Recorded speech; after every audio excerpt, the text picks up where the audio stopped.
Pernah beli perhiasan emas 22 karat, tapi pas mau dijual cuman ditaksir 8 karat doang. Loh, kok bisa sih? Pengen tahu alasannya? Tonton video ini sampai habis ya.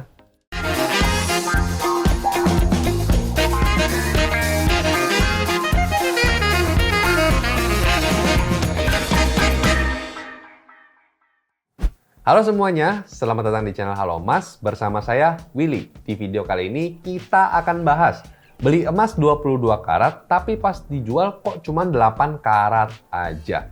Tapi sebelum kita lanjut videonya, buat kalian yang belum subscribe, silahkan subscribe dulu ya channel ini dan nyalain lonceng notifikasinya supaya kalian nggak ketinggalan update-update video terbaru dari channel ini. Nah, saya bikin video ini karena ada beberapa viewers Halo Emas yang komen ya di YouTube-nya Halo Emas. Ada beberapa dan poinnya seperti ini. Misalnya, beli emas 22 karat. Terus pas dibawa ke kampung halaman, dijual atau digadai lagi, itu ternyata palsu atau karatasenya itu nggak sesuai. Nah, makanya saya mau bikin video ini supaya bisa kasih tahu informasi ke kalian. Nah, kalau misalnya kita belajar dari kasus ini, misalnya, saya beli emas 22 karat. Kalau sesuai SNI kan 22 karat itu 91,6% ya. Terus kalau misalnya saya mau jual emasnya lagi ini di toko yang lain, ternyata ditaksir cuma 8 karat aja. Itu kan jauh banget ya, 22 karat ke 8 karat. Harganya aja mungkin 50%-nya doang. Nah, kok bisa sih?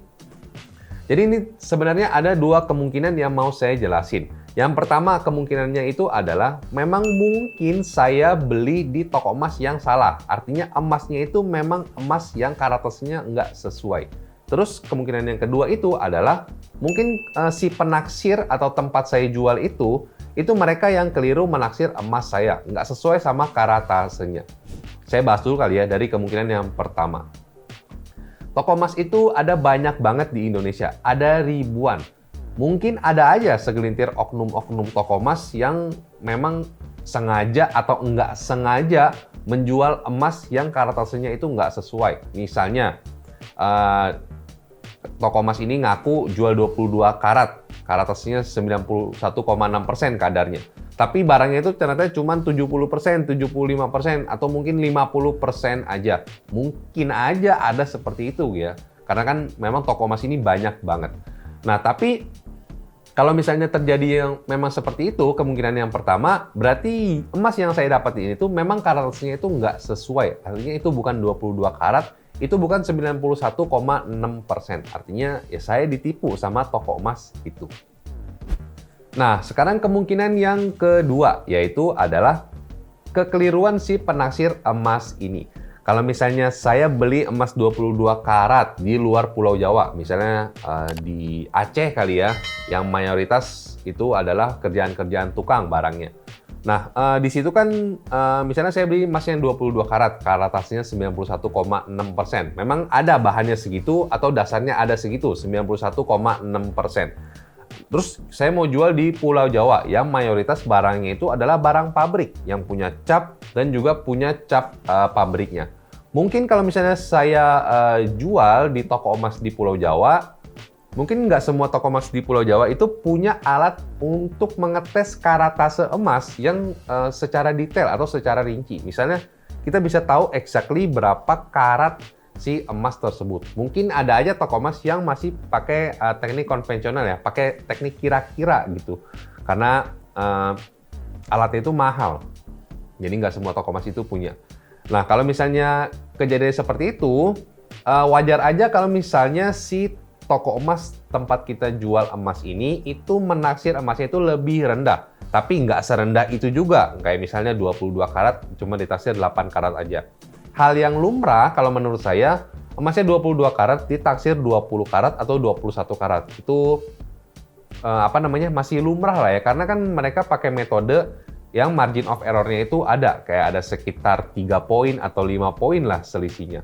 Nah, kalau misalnya terjadi seperti ini, kayak misalnya 22 karat ditaksir cuma 20 atau 21 karat, itu sebenarnya hak dari si penaksir emas ini. Kalau misalnya kalian nggak cocok, ya tinggal cari aja toko emas yang lain atau tempat gadai yang lain yang mungkin menaksir emas kalian itu dengan harga yang lebih tinggi. Nah, solusinya jadi gimana Bang? Supaya kita nggak rugi-rugi aman pas jual emas kita. Solusi yang pertama yang menurut saya paling ampuh. Coba jual ke beberapa tempat, bukan cuma satu tempat aja. Misalnya nih, kita beli emas 22 karat. Terus kita mau coba jual di satu tempat, ditaksir cuma 8 karat aja. Jangan segampang itu. Walaupun memang mungkin emas kita memang benar-benar 8 karat, tapi ada baiknya kita coba dulu untuk jual ke toko emas yang lain, atau mungkin coba nanya ke tempat gadai, ke satu tempat gadai ya. Nah itu kita bisa kira-kira tuh asumsi lagi. Kira-kira range-nya itu emas kita itu di harga berapa, dan kita bisa pilih dengan harga yang paling tinggi. Nah terus yang kedua, coba pilih toko emas atau tempat jual emas itu yang punya alat untuk mengukur karat emas yang rinci atau detail. Kayak misalnya Raja Emas. Raja Emas itu punya alat XRF yang memang bisa menilai atau mengukur karat emas itu secara rinci dan juga detail. Jadi kalau misalnya kita mau jual ke Raja Emas, harga emasnya itu kan ditentuin sama karatasenya. Jadi kita bisa langsung tahu tuh berapa karat sih emas kita itu. Kesimpulannya, Bang, jadi sebenarnya gimana sih supaya kita bisa terhindar dari masalah klasik seperti ini? Ini saran saya ya, pas kita beli emas atau pas kita jual emas, banyaklah bertanya. Bertanyanya tentang berapa karatase atau kadar emas yang kita beli, berapa harga beli, gimana sistem jualnya, berapa potongannya. Dengan kita banyak tanya seperti ini, kita bisa gali informasi sebanyak mungkin supaya kita bisa tahu apa barang yang kita beli dan berapa harganya.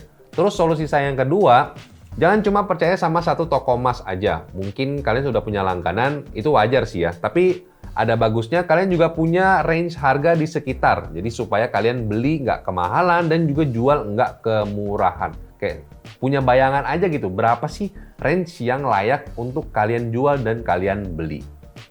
Nah, jadi gimana guys? Setelah kalian nonton video ini, mungkin kalian ada yang pernah ngerasain hal yang sama, emas kalian ditaksir terlalu murah karena karatasenya nggak sesuai. Coba dong share kronologinya gimana, kita bahas bareng-bareng ya di kolom komentar. Oke guys, itu tadi video saya tentang taksiran emas yang nggak sesuai sama karatase emasnya. Share ke teman-teman kalian yang mungkin membutuhkan informasi ini. Jangan lupa like kalau kalian suka dengan video ini. Dan kita ketemu lagi di video selanjutnya.